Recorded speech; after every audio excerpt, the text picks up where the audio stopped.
Good morning. Could I have your attention, please? Could I have your attention, please? Thank you, everybody, for coming. For those of you not from Pierre, welcome to Riggs Theater. Welcome to Pierre. I'm Rob Coverdale. I'm the assistant principal, and I'm going to, first off, I just want to thank the Dakota Radio Group for offering us this opportunity. They offer this every year. You will have the opportunity to hear some very powerful speakers and be part of a live radio broadcast. So I would ask that everybody at this time please stand up. Our flag is right here, and we will say the pledge. I pledge allegiance to the flag of the United States of America and to the republic for which it stands, one nation, under God, indivisible, with liberty and justice for all.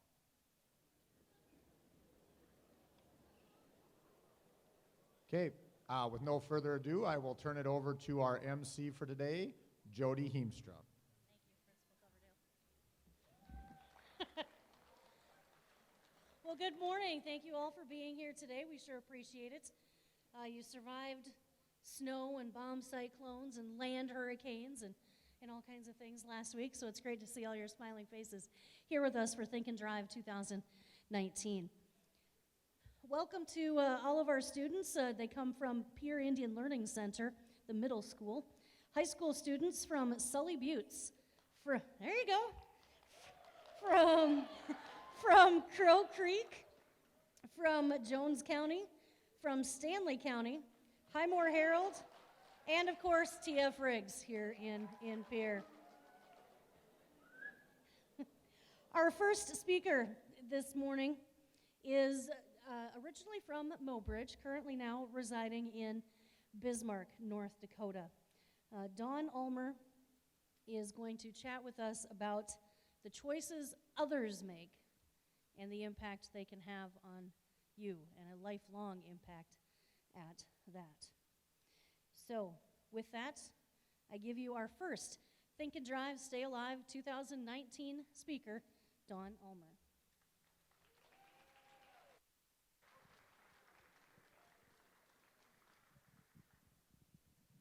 Well, good morning, everybody. That wasn't super enthusiastic when you applauded there, but I'll take it. I'm really happy to be here and have the opportunity to talk to you today. I have been working with high school students for as long as I can remember. And I have just kind of a love in my heart for the enthusiasm and a little bit jealous of all the energy and all of the good things you have ahead of you in your lives. And that's why I'm so thankful that I have a chance to be here and to talk to you about some choices that are going to affect your future a lot. See, in my work, what I do is help kids prepare for the future. I help you prepare for college. I help them prepare for their life in the work world and learn how to get jobs and be productive in the future. And I am amazed by the resilience and by all of the potential that all of you have, the ability you have and the strength and your physical abilities that so many of you have. And I hope you always realize that life is truly a gift. You have a gift and you have to decide what you're going to do with all the days that you have been given. And it's very important choices that you make. And that's what we're all here to talk to you about today. It's not to share stories or to make you feel sorry for anybody or to get sympathy of any type or to preach to you. It's to show you just how valuable you are and just how important the choices that you make are. Not only will you find out that your choices have consequences for yourself, but they also have consequences for other people. And I know none of you would ever make a choice that would harm anybody or that would end the dreams that other people have in their lives. So as I start to talk today, I hope you'll keep that in mind. I want you to think of putting yourself in the situations that we talk about. And I want you to picture yourself in some of these dire moments where life hangs in the balance and realize that this is real. When you have all this opportunity, why would anybody choose to drink and drive? Why would anybody choose to risk what you have? And see, I know what it's like. When you're at a party and you're having fun, I understand that.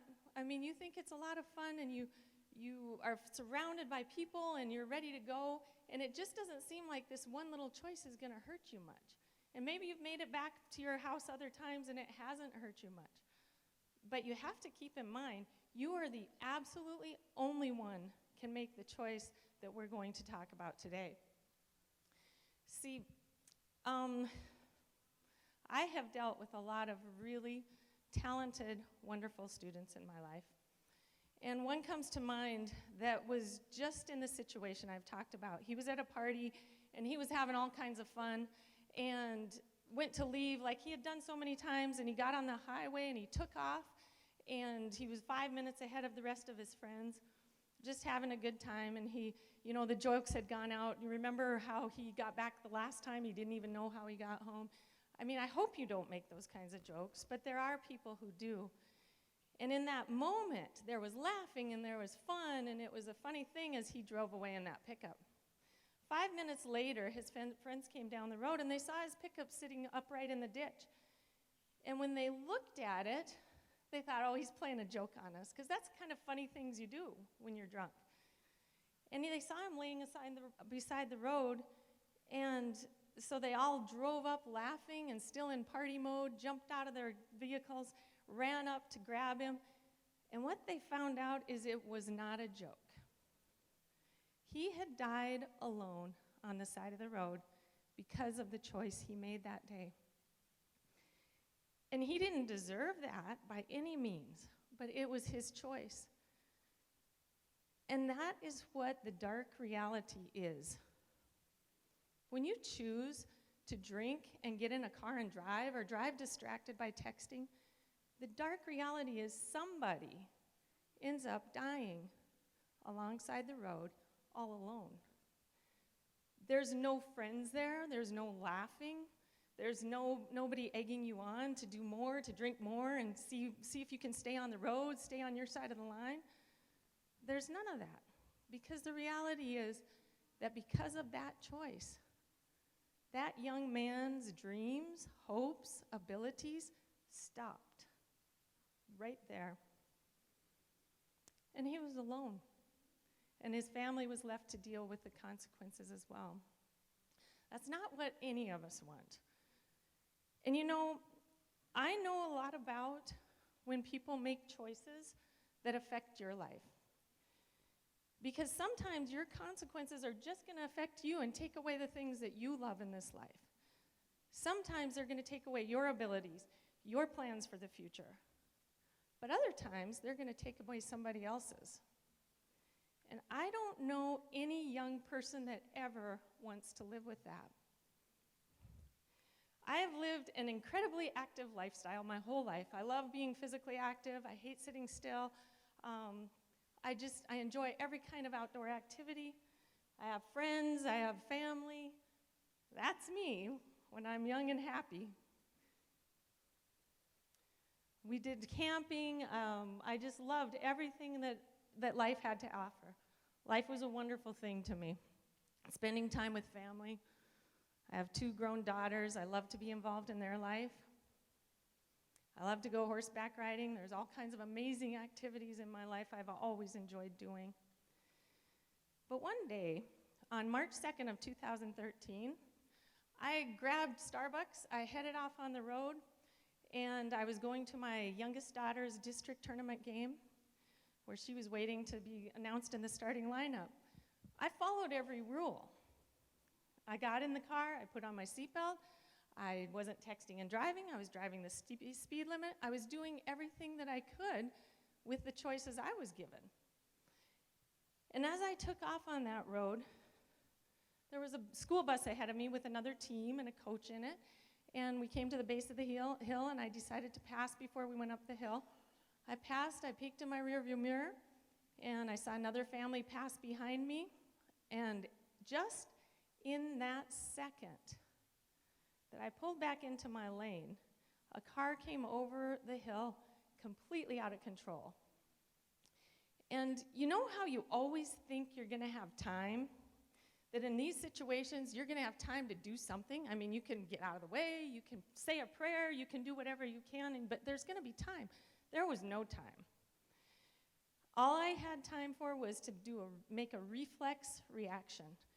And I pulled myself into the ditch to try to avoid being hit. Unfortunately, at 80 miles an hour, the car came right in with me and totally demolished the front end of my car, hit me head on, going 80 miles an hour. I don't know if you can imagine yourself in that situation, but I want to. I want you to just think about that. You're sitting there with all your physical abilities, everything you have in the future to look forward to, and it stops right there and everything goes black. And it wasn't because of your choice. It was because of the choice somebody else made. I faced consequences because somebody else made that choice.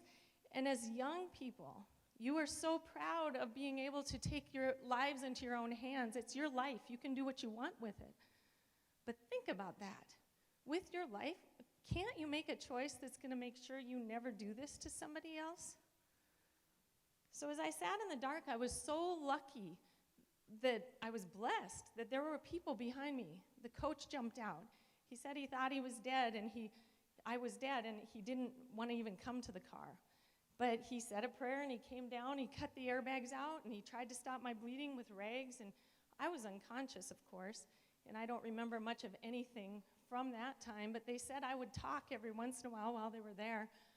As I slowly came into consciousness, I could barely see out of one eye. I didn't know what was happening. I didn't know where I was. I thought this was my fault and I had done something. And the pain slowly started setting in. See, I didn't realize the engine was sitting on my legs, and I didn't realize that my face, they literally told me looked like hamburger from glass. I didn't realize any of those things.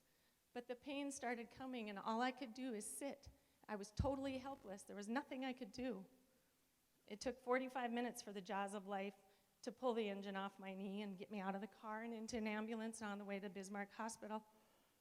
And in that ambulance, I was coming in and out of consciousness again, and I remember trying to figure out what my life was going to look like from this point forward, not knowing what was wrong with me.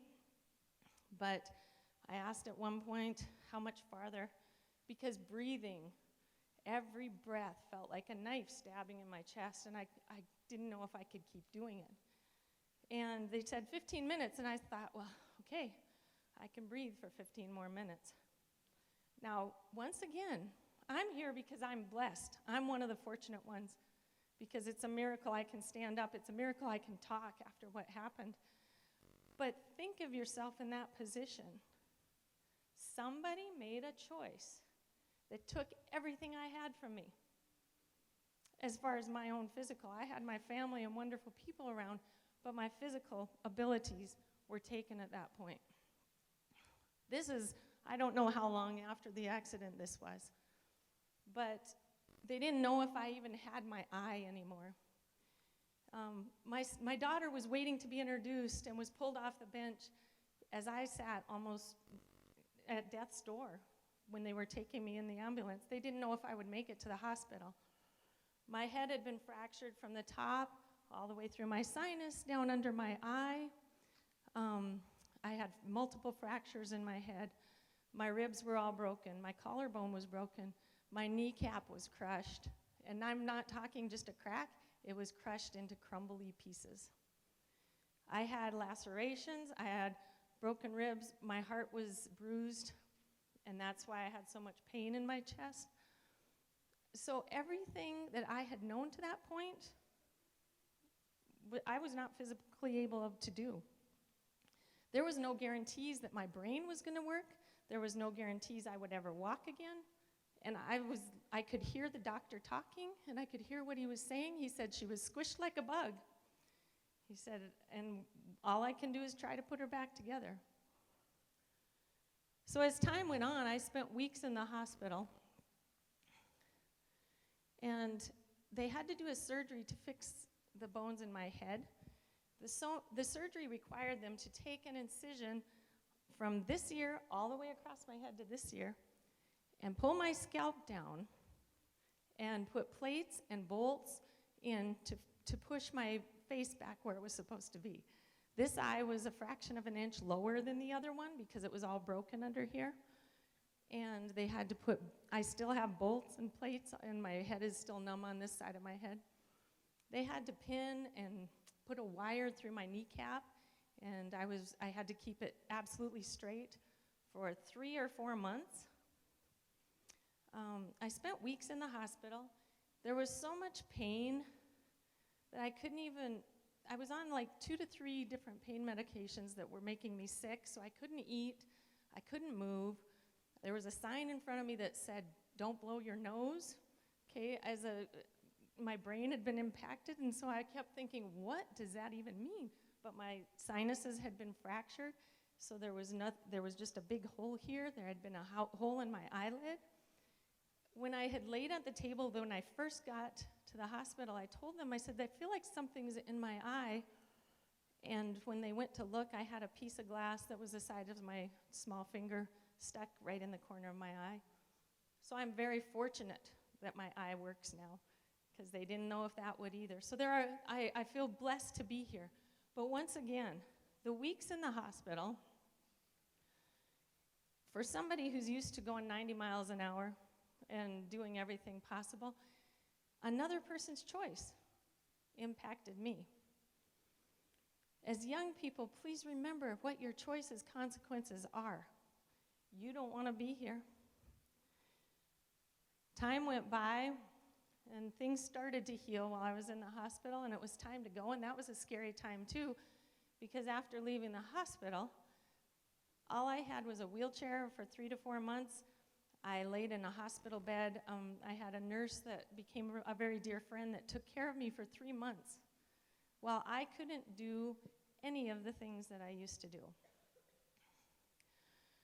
I would like to say that from listening to us today, you will all go out and make that choice that you will never end up in this position. But I know there's some of you that still think it's not going to happen to you. Just as I thought. I lived a very daring life my whole life. I had a lot of fun. And of course, at 47 years old when this happened, I was thinking that this was just another drive down the road that I had taken so many times. I found out later that on average, there was 1 fatality per week on the road I was on from alcohol-related accidents. Can you imagine that? Every week, somebody dying on a road because somebody made that choice? You are all bright young people, and you have so much to offer the world. No matter who is out there, you have been put here for a very specific purpose. You can live a life, you can make a difference, you will make an impact. You are very important. So can you try to understand how the choices you make when you get in that car will impact everybody? They'll impact your family, and they'll impact you as well. I'm just asking that when you think about it, that you make a decision that your life is going to be full of good things, and you're going to live to the best of your ability. I would ask you to never get in a car after drinking, never let anybody else get in a car after drinking, and never ride with anybody who's been drinking. But in addition to that, if I could, I would definitely ask you to just stay away from alcohol. It's not going to do anything for you at this time in your life. I know it seems like it's the fun thing, but when it leads to things like accidents and big mistakes that you can't reverse that have consequences, it's a choice that you really have to think about. And it's not an easy one, I know that, but it is something that you really need to think about. There is nobody that can decide for you. And when you leave today, after hearing everybody talk and hearing these discussions, keep in mind that party will just last for a little while. But you do not want to end up with somebody lying alone on the side of the highway. That is a lonely thought. You do not want to lose all the abilities you've been given or cause somebody else to. So if you can just keep in mind that you want to draw something from this and put yourself in the situation other people have been. Because you know what? Things didn't end when I got out of the hospital. I'm walking now, but it was over a year before I could even bend my knee halfway. I still have a partial kneecap. My brain still, it doesn't react the same as it used to. I'm very thankful that I am able to get out there and do my work and do the things I needed to. When I first went back to school, I would try typing, and I would think I was typing the words that were in my mind, but my fingers wouldn't obey because the connection was lost. My collarbone that was broken, it had a plate put in. The plate broke. They put a new plate in and left it in for a couple years, took it out. My collarbone broke again, so I still have a collarbone that's in two pieces. I can't kneel on my knee. There's several limitations to what I can and can't do, but I am so thankful that I can live a useful life in some way. And it almost ended when I paid the consequences for the choice somebody else made. So as I leave you today, I'm just asking you to realize your value. Realize the value those around you have. And please make the choice that is good for your lifetime. Make a choice not to drink and drive and not to let anybody else do the same. And I really appreciate being with you today. Thank you so much.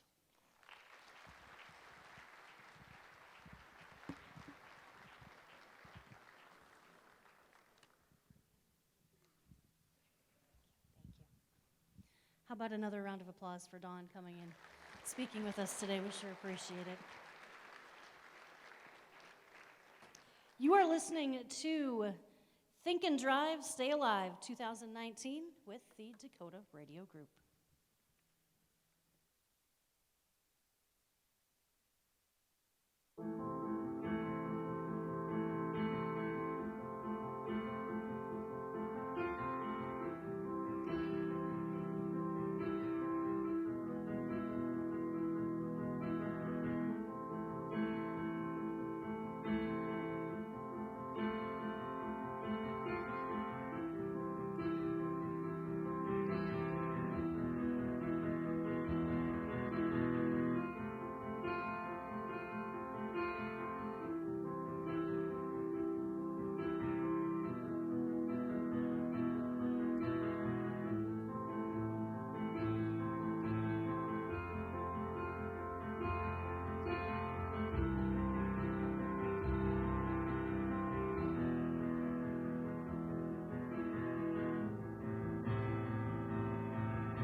Welcome back.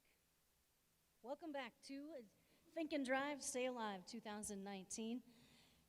Thank you to all of our students here in the audience and, of course, our listeners through our radio stations as well. I want to say thank you to our sponsors for this event. They include Dunes Golf, Pites Heating and Air Conditioning, Beck Motors, Sanford Health, the South Dakota Department of Highway Safety, CHS, Pierre Indian Learning Center, the South Dakota Department of Transportation, Montana Dakota Utilities, Fisher Rounds, Avera St. Mary's, and Pierre Family Dental. Our next speaker is not a man unfamiliar with being in front of a crowd of anxious folks. He's a pastor at United Church of Christ in Mobridge. Keith Kraft is also the father of a son who, just over 4 years ago, took his own life. Keith has been through the stages of grieving and continues to work through those emotions and those feelings. And we appreciate Keith being here with us today. Please help me welcome Keith Kraft.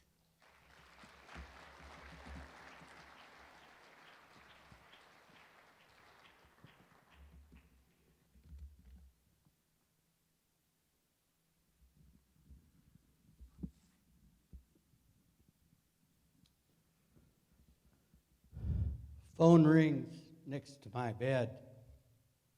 I look at the clock. It's 5 o'clock in the morning. Now, as a pastor, it's not unusual for the phone to ring during the night, but it's never good news when it does. People don't call you during the night that, hey, good news, we had a baby. No, it's usually someone from my congregation is in the hospital, someone's near death. So the phone call wasn't totally unexpected. I don't get many of them, but it's not totally unexpected.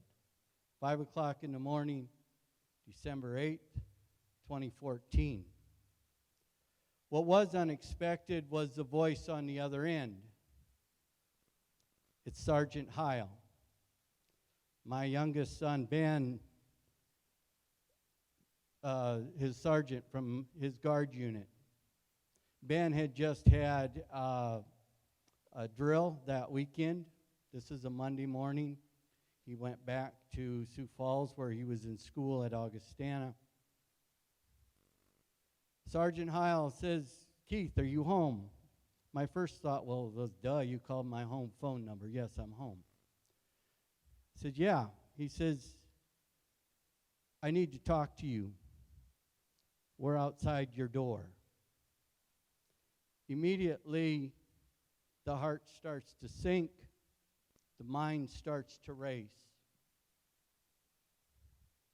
I get down to the door. I look through the window, and there's Sergeant Heil with a police officer standing behind him. I've heard of these visits in the night. It's a visit no parent wants to ever experience. I opened the door and I said, this does not look good. I better get my wife. And he says, yes, you better. So I went and I got Deb. And it was then that we found out what we really did not want to hear. Our son Ben had died by suicide. Totally unexpected to us. Deb had just talked to him on the phone the night before. I had texted him. He said he was going through some old films that he had put together with some theater things he was working on in Augustana. Ben was a child that was normal, as what I would call normal. We're all normal, I guess, in our own way. But Ben was liked. Ben was respected. Ben had hopes. Ben had dreams. Ben loved life. Ben loved people. Ben had a deep passion for people. The only hint that we ever got that our son might be suicidal is when he was in high school.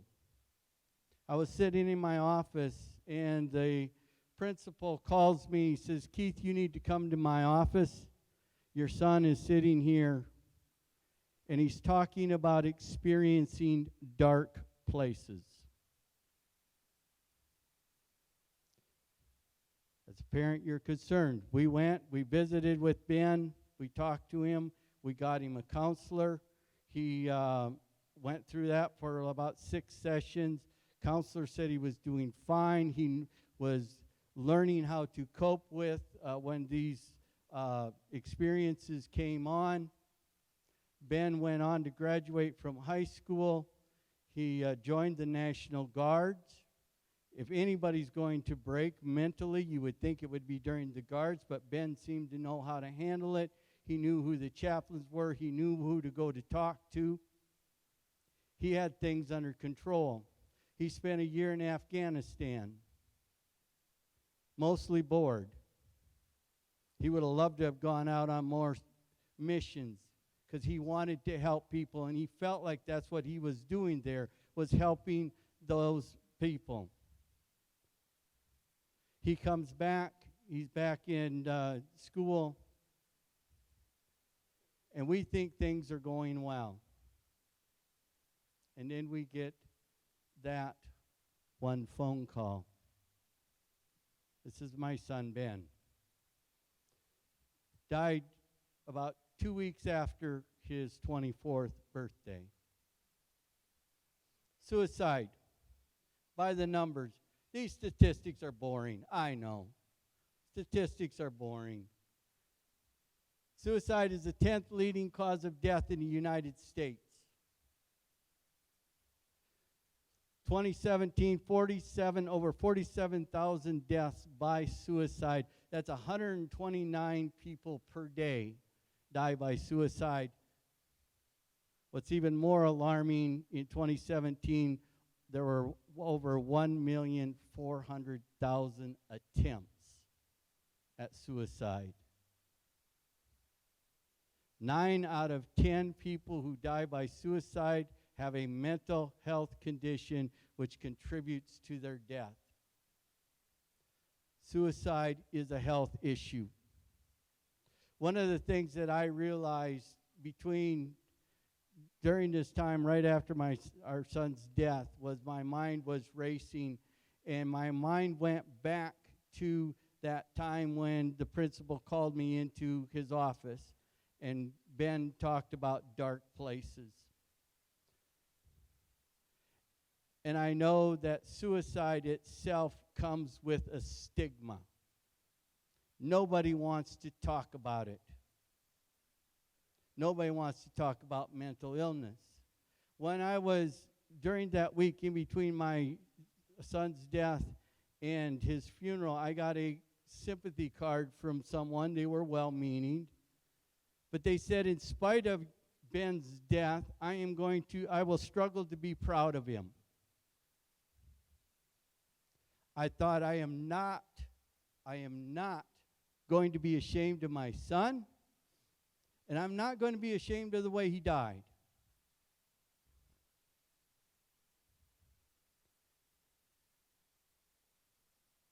Mental illness took my son's life. Suicide is the way it happened. Mental illness is what took my son's life. South Dakota, on an average, one person dies every other day by suicide. Second leading cause of death for ages 15 to 44. You're in that range. 163 deaths in the state of South Dakota last year. These are 2018 numbers. South Dakota ranks 9th in the nation for the number of suicides per 100,000 people. So what are the warning signs? You know, they always talk about, well, what are warning signs? What did you notice anything? First of all, I'm going to tell you one thing. Not everybody shows warning signs. My son did not show the signs. There was only one person that knew how suicidal my son was, and that was his girlfriend who he was living with at the time. We found out afterwards that our son threatened suicide 2 other times before, and she never told us. And Ben did not show the signs. I have people who know more than I do about these things, and they said we would have never guessed. His teachers would have never guessed. So not everybody shows the signs, but here are some of them when they talk, the way they talk. They might talk about killing themselves. They might talk about feeling hopeless. They might talk about having no reason to live or being a burden to others. Most people with a mental illness feel like they are worthless and that people would be better off without them. I've heard it said that suicide is a mean thing to do. It's selfish. That's not true, because the people who die by suicide really think in their mind that they are better off, that their family and their friends would be better off. Their mind is lying to them. But that's what they're thinking. They talk about feeling trapped or an unbearable burden. Their behaviors might change. They might increase drinking or using drugs. They might look for ways of ending their lives. I didn't realize it, but afterwards, our son had been on the internet looking at different ways people died by suicide.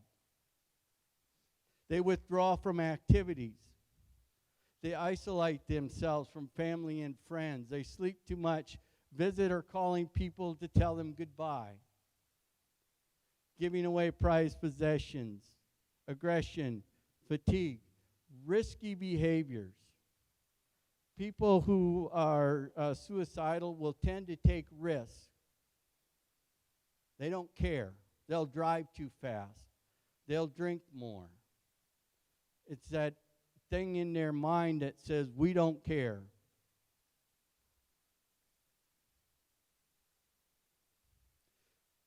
Their moods. Depression, anxiety, loss of interest, irritability, humiliation, shame, agitation, anger, relief, sudden improvement. That last one. If you know of someone who has been just seemingly really depressed and just talking about, life isn't worth living, and then all of a sudden one day they're like, hey, things are going good, they're just perky and look at life from a different angle, and it's just like, yeah. And your first thought is, wow, they made an improvement. Things are going good for them. Sometimes that is a sign that they have made a decision to end their life. The hard part about these warning signs is they're all 20/20 hindsight. How do you know? How can you tell whether it is just somebody having a good day or they have made that decision to end their life? So they're very hard, very difficult. And again, some people will not show the signs. Mental illness. 22% of 18 to 25-year-olds experience a mental health issue. There's just over 10 rows, or 10 seats in rows here. Look down that row. Out of that row, there's a good chance that 2 to 3 of you in your row is experiencing a mental illness. A lot of times with mental illness, you can feel that is two reasons I bring that up. One is that's a high number. Secondly is a lot of times if you're experiencing a mental illness, you will feel like you're isolated, that you're all alone. You are the only one.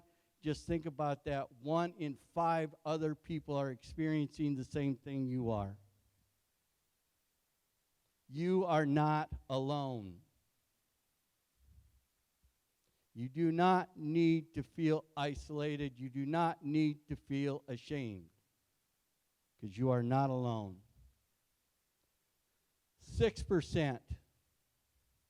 So 6% of 18 to 25-year-olds will experience a severe mental illness. What's a mental illness? There are different kinds of mental illness: depression, anxiety, bipolar, schizophrenia. So there's different kinds, there are different severities of it. Both mental illness and suicide come with a stigma. That's why I am speaking today.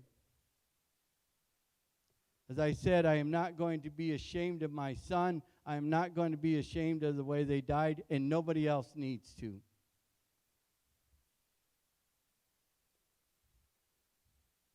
Mental illness plus a stressor equals suicide. I should put that the other way around. Suicide comes from a mental illness plus a stressor. What do I mean by stressors? Common stressors. Things people experience every day. What school am I going to do? What am I going to do after I graduate? I have a girlfriend or a boyfriend. How do they fit into my picture? Parents are fighting again. Divorce. Stresses that everybody goes through every day at some point in their life. But you combine those stressors with a mental illness, and you have a very good opportunity or very good chance of suicide. So if you know of somebody who is going through issues and is experiencing mental illness, pay attention to them. You may be their only friend. So, if you are experiencing a mental illness or having suicidal thoughts, first of all, it's nothing to be ashamed of. You are not alone. Mental illness is not a sign of mental weakness. So many times it's, you're depressed and people will say, oh, just think happy thoughts. Hakuna Matata. It's not that easy. We think we can control this thing up here, but when you have a mental illness, you cannot control it. It's not as easy as just, oh, the sun will come out tomorrow. Yeah, the sun will come out and everybody else will be happy, but I'm still in this depressed mood. So that makes me feel worse. We don't look at people who broke a bone and say, oh, you broke a bone, you're physically weak. We should not be thinking that people who have a mental illness are mentally weak. It's an illness. So if you're experiencing this, tell a trusted adult. Tell somebody. Seek help.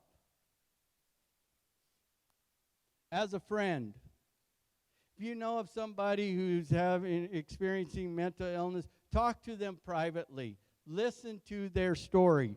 Key is listen. Don't talk. Don't tell them they shouldn't be feeling that way. Listen. Listen to their story. Validate what they're saying. Ask them directly if they're thinking about hurting themselves. Encourage them to seek treatment, either through a doctor, therapist. Avoid debating the value of life. That's the last thing they want to hear. Again, listen to their story. Let them know that they are important to you and to many others. If they're thinking about considering suicide, take them seriously. Stay with them until you get help. Help remove any lethal means. There's 2 numbers to call. 1 to call, 1 to text.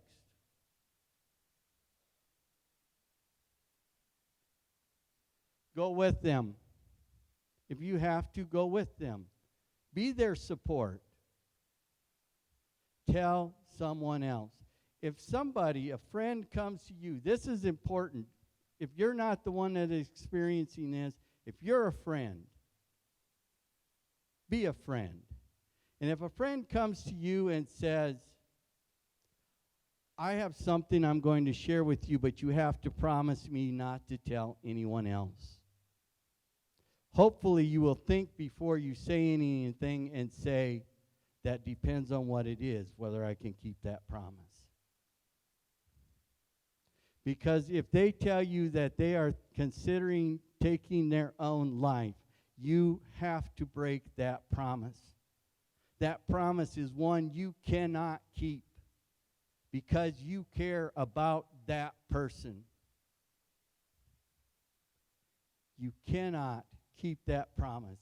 You must tell someone else. I don't care who. Maybe talk with your friend and tell them, honestly, I can't keep this promise. Who do you want me to tell? I need to tell someone. Whether it's a teacher, a counselor, a parent, a pastor, I don't care, but I cannot. You do not, as a friend, do not want to be the only person who knows that that person, your friend, was suicidal if they take their own life. You do not want that responsibility. You do not want that hanging over your head. Our son's girlfriend was the only one that knew. What could have we done? Now she has to live with that. I can't imagine what she's going through living with that. You do not want to be that person. Why? Because you matter. You have hopes and dreams, and not only do you have hopes and dreams, the world, society, has hopes and dreams for you too. We cannot wait to see what impact you all will have on society. We cannot wait to see what changes you can make and what a difference you can make in the world and in your communities. You are important, and people care about you. This thing up here may not be telling you that, but it's lying. There are many, many people who care about you.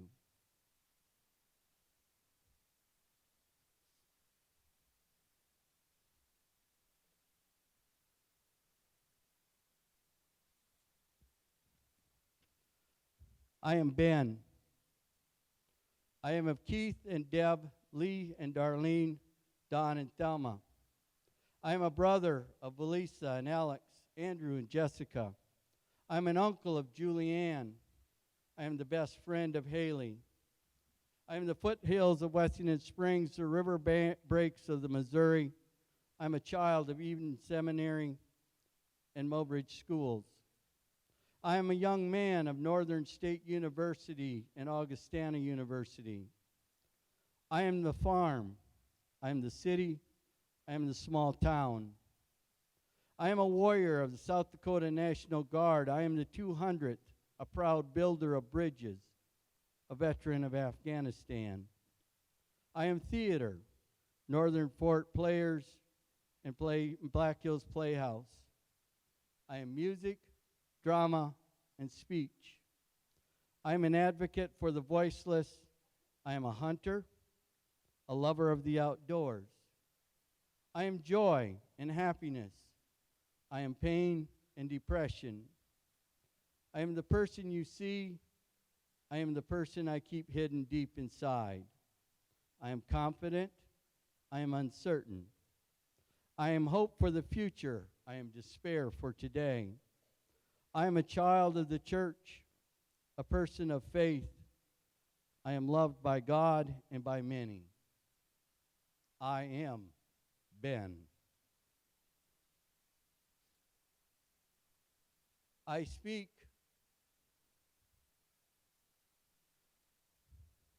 because Ben did not fit the mold.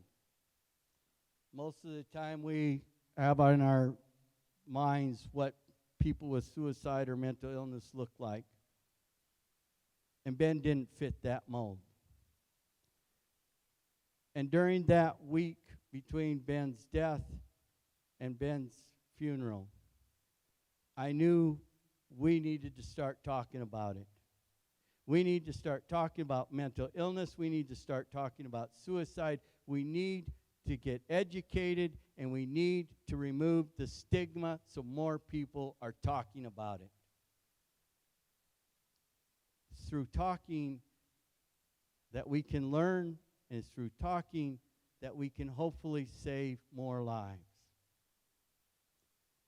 Again, there's phone numbers and text number up here. If you don't want to write it down, take a picture of it and then crop out the weird guy in the pink shirt. Because of my son's death, I have 2 permanent scars. One you see and one you cannot see. The permanent scar is the scar of the hole that my son left inside with his death. That scar will never go away. The second scar that I carry is because of that first scar. And that is a tattoo that I have on my right arm. The first part of that tattoo is a semicolon. That semicolon is a representative that I have been touched by suicide.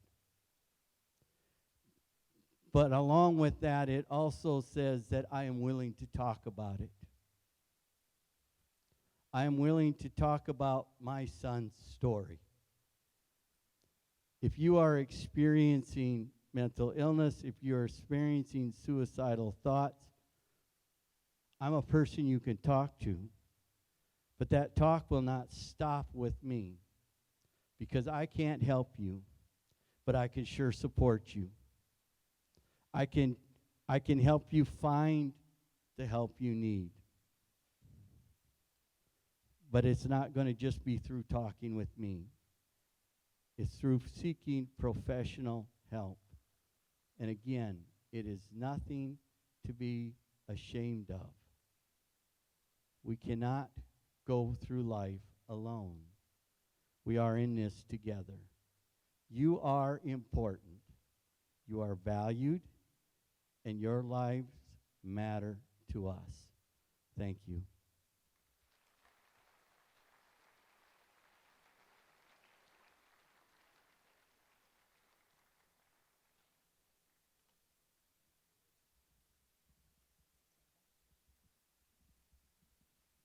How about one more round of applause for Keith Kraft here talking to us today.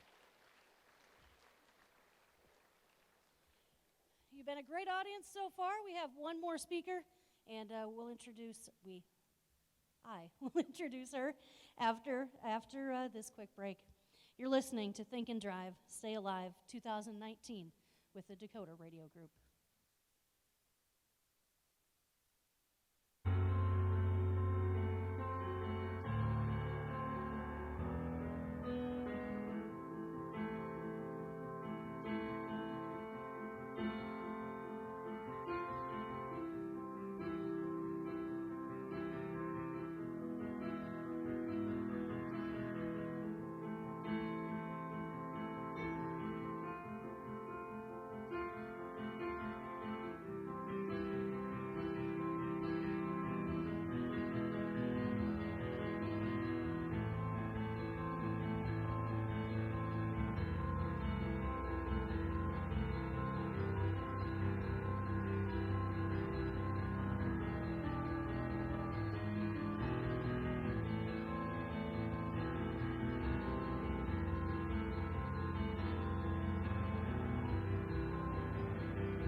to the Dakota Radio Group's Think and Drive, Stay Alive 2019.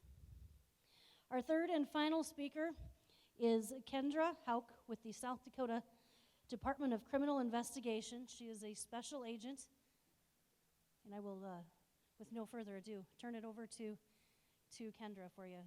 Please help me welcome her. Awesome. Hey, guys. All right, so I'm a special agent for the DCI, and basically that's a fancy way of saying I'm a law enforcement officer for the state of South Dakota. And so part of my job is I work on the Internet Crimes Against Children Task Force. So today I'm going to share with you a little bit about internet safety and your online life, okay? And I'm not going to be up here preaching at you on how evil the internet is. You guys have been on YouTube and all those other social media sites. You know what's out there. But I do want to talk about some things that are important to you and some behaviors and decisions, choices that we make that could affect us later on. So I know we're on the radio, but who has Instagram? Yeah, everyone. Who's on Twitter?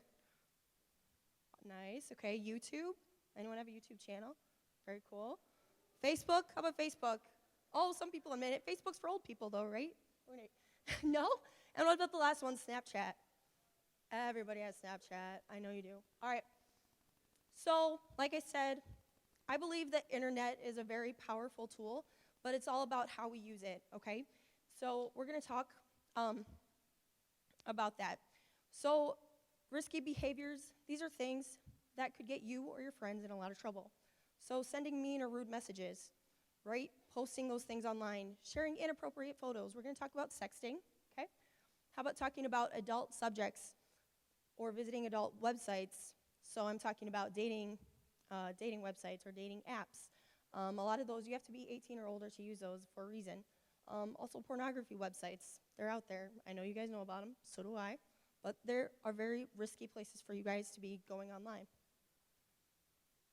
Inappropriate content.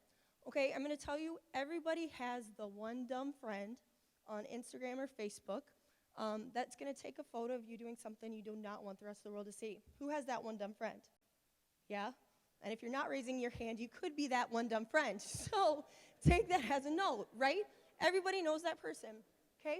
So they're going to take a picture of you that you don't want anyone to see, and they're going to post it, or they could post it online. Okay, so I want you to pay really close attention. If you have anything, dealing with drinking or drug use, hate speech, so that could be, talking negatively about people's race, religion, or sexual preference, lewd or offensive gestures, profanity, revealing or suggestive images, or any threats. We don't want those things on social media because they directly affect you. They show how you view life. And we all have that one dumb friend who tags you in every meme that deals with this stuff, right? Okay, so be careful. Watch out for that one dumb friend. Okay, so posting these things may ruin your reputation, right? How do those things affect you? Do you believe in those things, or is that something, a friend thought it'd be funny to post in the moment? They could get you in trouble with your parents, school, or law enforcement, okay? I don't want to have difficult conversations with your parents at a kitchen table, but I will. That's a big part of my job, okay? Or damage future opportunities. How are you going to explain that to a future employer? Or maybe that college admissions rep who, does the Google search and finds that meme or finds that picture. So before you post anything or before you tag anyone, these are some things we want you to think about. So would the adults in my life think this is appropriate? All right, and this could be parents, this could be coaches, that affects your playing time. This could also be, think of grandma and grandpa. What are grandma and grandpa going to think if they see you with that picture in that low-cut dress or things of that nature? Could this get me into trouble? Again, think about your parents, coaches, teachers, law enforcement, okay? Do I like what this says about me? Who might I hurt, and how could this impact my future? TMI. All right, what's TMI? Too much information. Okay, so like I talked about, we all have that one dumb friend, but we also have that friend who we know what every step she took before she got to school, right? We know exactly what time she woke up because on Snapchat she put the little filter that shows what time she woke up. We know what she had for breakfast. We know the music she was listening to on the way to school, right? Because she took the video as she was jamming out.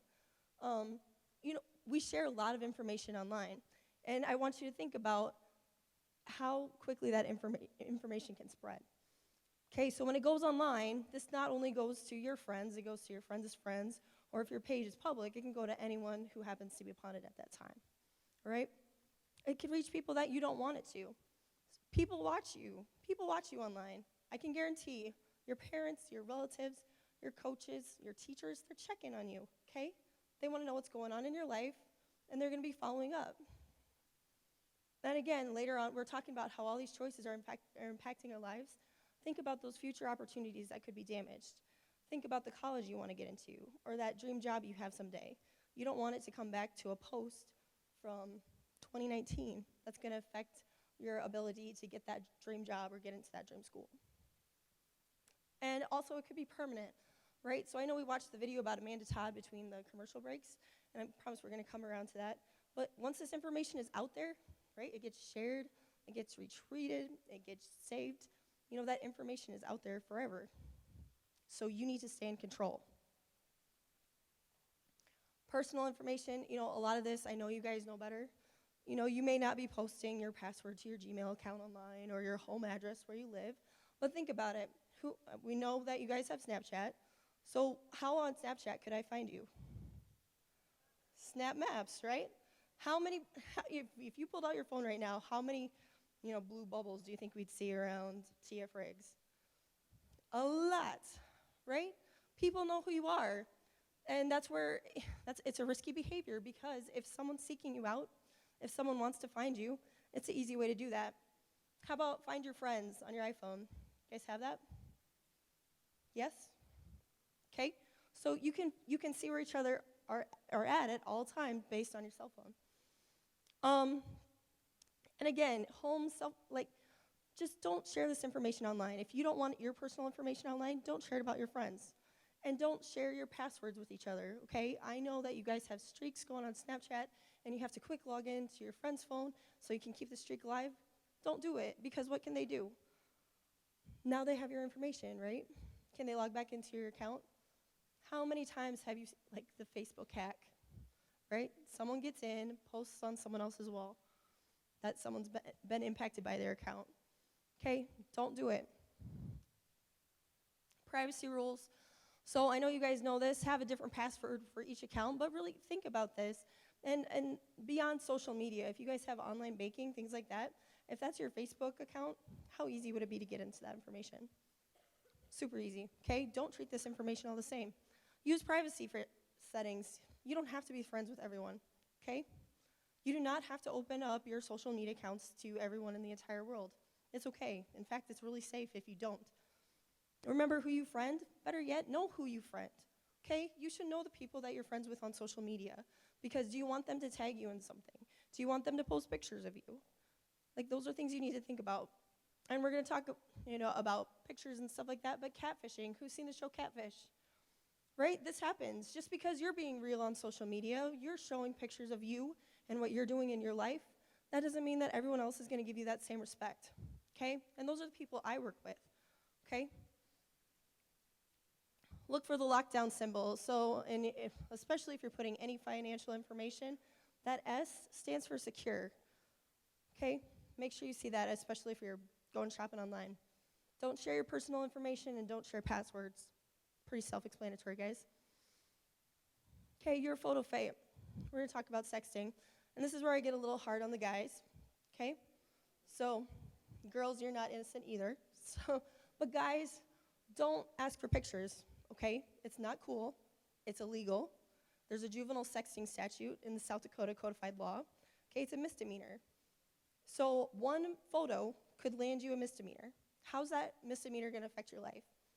How are you going to explain that to your parents, your grandparents, your coaches? How about that future employer? Okay, girls, you're not innocent either. Don't be asking guys for pics. But girls, know that even though I just told these guys not to ask you for pictures, know that they will. Okay, it happens. Just know that when they ask you for the picture, they're going to say, it's only one. I only want one picture, okay? And I'm telling you, it's not only going to be one. They're also going to say, I'm not going to show it to anyone. you see this? You see this picture? Right? So the conversation goes is, hey, Kendra gave me a picture.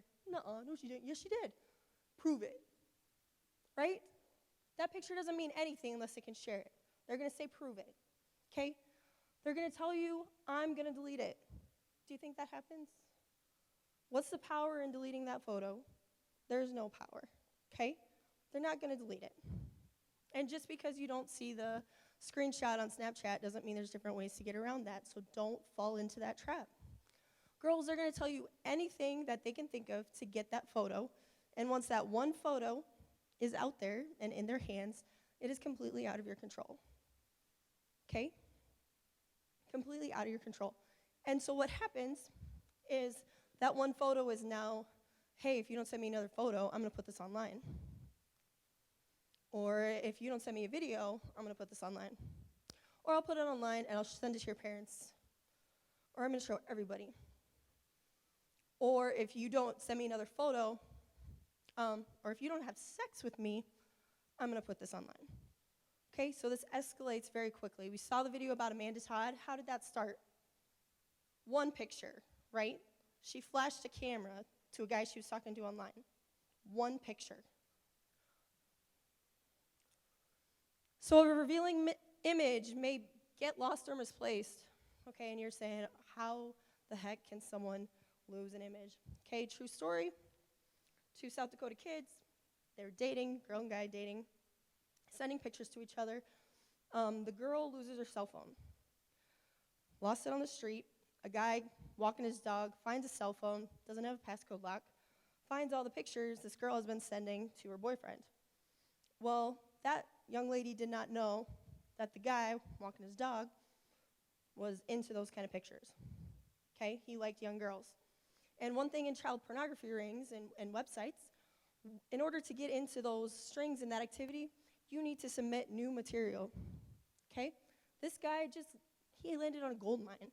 He had a ton of new material that he could submit to these websites to add to that collection. Okay? They treat these images like baseball cards. This is very real. Okay? People are going to seek out this material. Just because you're not putting it directly in their hands, they find a way to get it. They're going to be passed around without your permission. Once it's out there, once you send it, it is completely out of your control. You have no idea where that photo's going to go, where it's going to end up, or whose hands it's going to end up in. It could be used to bully you, like in the case of Amanda Todd. We watched her story, and we're going to come back to that later. It could be used to blackmail you, like we talked about. That's sextortion, okay? If I say I need another picture, or I need another video, or I'm going to post this online, also illegal. Don't do it. It's going to get you into trouble. Okay, I don't want to get you into trouble for sharing pictures with each other, but I also don't want to do a search warrant to find a photo of a TF Riggs volleyball hooded sweatshirt in a corner, or some South Dakota kids images online on some child pornography site. So stay in control. Don't take images of yourself that you wouldn't want everyone to see. If you don't want grandma to see that picture, don't take it. Okay? That's a great rule of thumb. Okay? Don't forward anyone else's images. Don't do it. We can find it. We trace it. It's super easy, I promise you. Okay? Don't share them. Don't ask or pressure anyone to share an image. Don't even start the conversation. If that person really cares about you, they don't want that image to be online for it to get lost or stolen by anyone else anyway. Okay? And talk to an adult. If this is going on with you or with a friend, get help. Okay? I promise you it's going to be an embarrassing story or an embarrassing talk for 10 minutes, but you're not going to make a decision that's going to impact you for a lifetime. Okay? You have the right to say no to inappropriate requests. And this comes down to friends or people you meet online. If someone says, hey, flash me on the video cam, you can say no. You don't have to do that. Okay? That's inappropriate. Grooming. Okay? When you meet people online, and again, I'm talking about the people you don't know, the people you're meeting for the first time, these are some of the things they're going to do. So they're going to flatter you. Okay? We had a story, young lady. She, had a strong selfie game, wanted to be a model. What do you think the bad guy did in that story? Who do you think he pretended to be? he was a model executive, right? He's going to hook her up with a job. So why don't you take some pictures with just your bathing suit on? Okay, so that's innocent. Take some pictures. Okay, how about now just take the swimsuit off? No, not cool. But she did it, right? She wanted that modeling job. Do you think he was a modeling agent? No. And now she has naked pictures of her on the internet. Okay? This happens. This is real. This is not just on Catfish on MTV. This is here in South Dakota. Send you gifts. Okay, we had a story, young lady, 14 years old, met a guy online, started a relationship. He turned out to be from Michigan. He was also a sex offender. Okay, so sends gifts. What types of gifts do you think they like to send? Tablets, cell phones. Those are the types of gifts they like to send. Why? Because now you have access to ways to get them pictures or videos of doing inappropriate things, right? So she's sending him pictures online through a website. The website contacts us on the Internet Crimes Against Children Task Force, and we go to the house. So we have a conversation with mom and dad and the 14-year-old girl, and we ask, where's that cell phone? She's like, I don't have a cell phone. We're like, well, we know there's a cell phone. Mom and dad said, no, she doesn't have a cell phone. Sorry, all right. So we have all this information, right? Because anytime our cell phone or computer talks with the internet, there's IP addresses, things get logged. We look into that information. So what we had to do was go to a judge. Okay, so we go to the judge and say, Judge, we know that this 14-year-old girl has a cell phone. This is how we know it's her cell phone. These are the pictures that she's that she's sending to this guy in Michigan, and this is why we need to talk to her. The judge signs a search warrant, and we go back to the house. What do you think we find at the house now? There's a cell phone, right? So why do you think she didn't want to talk to us about that cell phone at first? So this guy from Michigan told her that she was the one that was going to get in trouble. She was the one taking pictures. She was the one sending them to him, so she was going to get in trouble. That is absolutely a lie, okay? If any adult is trying to get you to keep a secret, especially a relationship, that's a huge red flag, okay? That's illegal. And in those situations, we want to help you and get you out of that situation before anything more drastic happens. Okay, another thing that they like to send, so part of our job is we can also go undercover. So I can act as a 14, 15-year-old girl online. You know what some other things we've gotten? Airplane tickets, bus tickets. Okay? Do you think that worked? Like, these people, they're not just talking to me, and they're not talking to just my coworkers online. They're talking to other people like you online also. Okay? Do you think some people get on that plane and get on the bus and go see them? They do. Okay? And you might think this might never happen to you, but it happens. Okay, I promise you it happens, and it happens in South Dakota. All right, so please, if anything like this is happening to you or your friends, please speak up, talk to someone, talk to your teachers, coaches, myself. We're happy to help you, okay? They're going to discuss adult subjects, okay? They're going to talk to you about sex. They're going to send you pictures.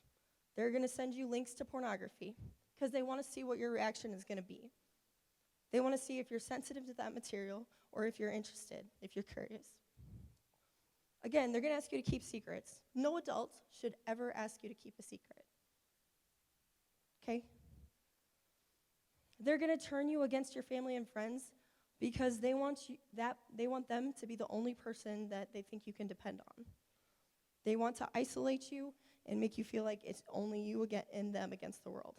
And that is completely against anything we want to happen, okay? We want to help you. Again, they're going to share or ask for those revealing images, and they might blackmail you with those. And again, it's illegal. If this is happening to you or your friends, please talk to someone. How to respond. You have the ability to block or unfriend those people through the different apps. Report the behavior. You can report it to the website. You can report it, again, to any trusted adult in your life.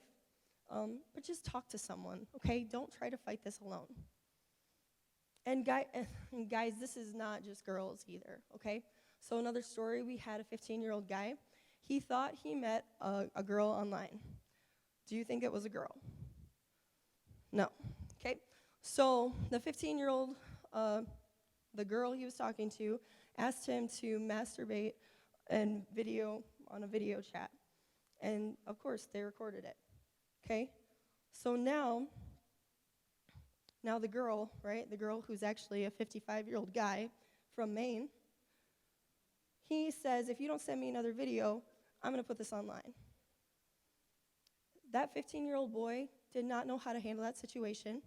He did not feel he had anyone to talk to, and he ended up committing suicide. Okay? I promise you, this is a short conversation. We want to help. You are not going to get in trouble, but we need to talk about it, okay? Don't engage them. If this is your friends and you know something, work with them, okay? Don't tell them to stop talking to them. Block them. Never meet someone offline who you don't know. Talk to an adult. Okay, we saw Amanda Todd. Had anyone seen this story before? Amanda Todd? Okay. So, she's a young lady from Canada.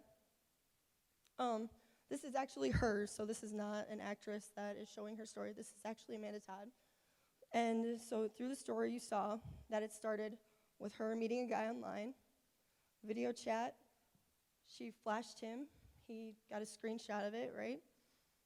He created it as his social media Facebook page, her picture. And she ends up getting bullied and cyberbullied. And she changes schools. And so this gets into cyberbullying, so bullying has changed a lot. So when I went to school, we didn't have Facebook or anything like this yet.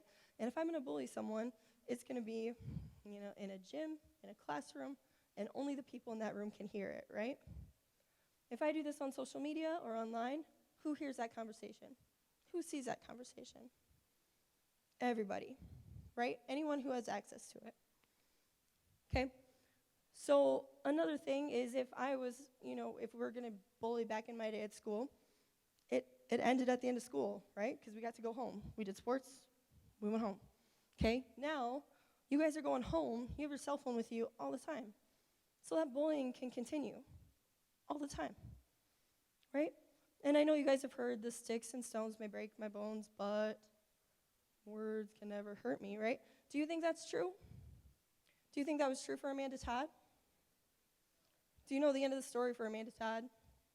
So she was 15 years old when she committed suicide. Okay, she hung herself in her closet.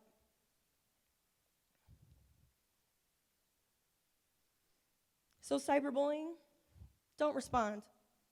Stay out of that dialogue, okay? Don't even get involved. Block the bully. Don't become part of that conversation. Set up new accounts. I know it sucks. You don't want to start a new account, but do it, okay? Make a report. Report it to the website, report it to adult, whatever you got to do.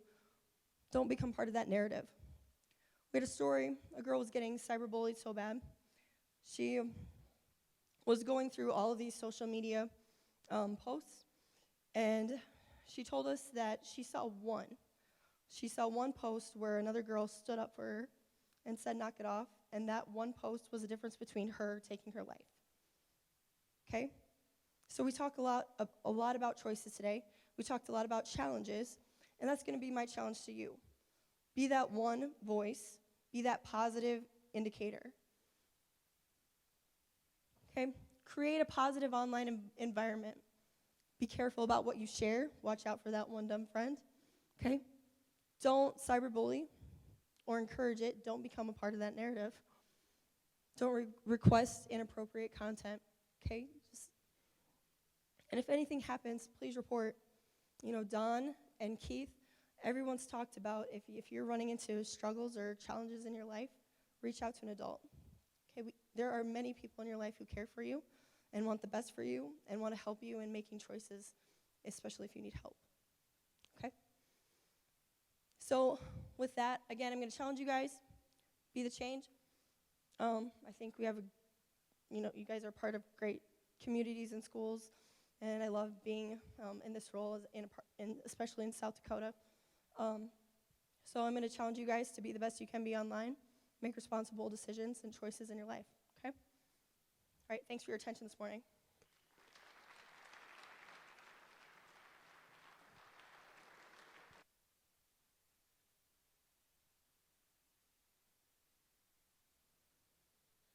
about one more round of applause for all of our speakers here today? Think and Drive, Stay Alive 2019.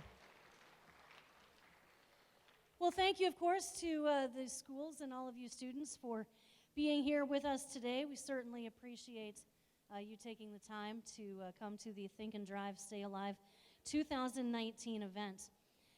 Also, a thank you to our sponsors for helping to make this event possible as well.